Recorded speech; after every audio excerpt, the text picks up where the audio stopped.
on September 20 at around 3:41 p.m., Congressman Arthur Teves together with a certain Mr. Tomasino Cabasi Alegro alias Tokoy and their entourage arrived at the NBI office.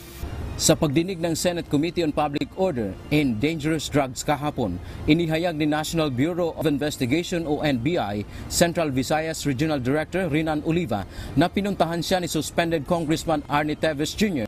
sa kanilang opisina noong September 20, 2022. Kinausap siya na itigil ang operasyon o mga raid na ginagawa ng NBI laban sa Isabong. Kaugnay nito ayon kay Justice Secretary Crispin Rimulya, may pakialam siya rito kaya nais niyang makausap si Oliva. Bahagi rin ito ng gagawin nilang hakbang para sa pagdeklara kay Teves bilang terorista. I have to talk to him, to Mr. Oliva. I have to know. I will ask him to make a sworn statement so we can make it part of the case.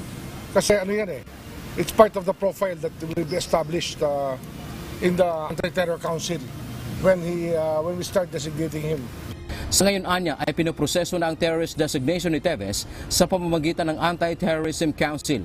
Paliwanag nito na ang ginawang pagtustos ni Teves sa mga gunmen at pagbili ng mga baril upang pumatay ay mga gawaing saklaw ng mas pinahigpit na batas kontra terorismo.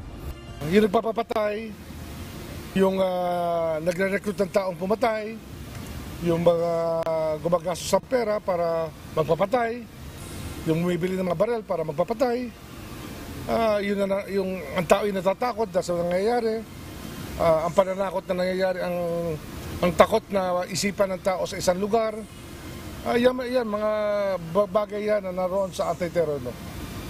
Samantala ayon ng patulan ni Rimulya ang isyu na may dalawa umanong opisyal ng gobyerno na nais ipapatay si Congressman Teves. Giit ng kalihim, wala itong katotohanan at paraan lang ito ni Teves upang takasan ang proseso ng batas. Muling hinamon ng kalihim ang mambabatas kung wala itong kasalanan ay umuwi siya ng bansa at harapin ang mga reklamo laban sa kanya. Wala pang bagong pahayag ang kampo ni Teves hinggil sa mga akusasyong ito.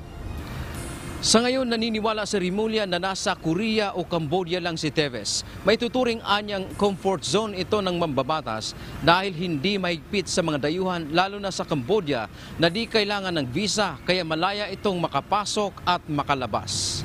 Dante Amento, UNTV, News and Rescue. Diyos ang aming sandigan, serbisyo publiko ang aming pinahahalagahan.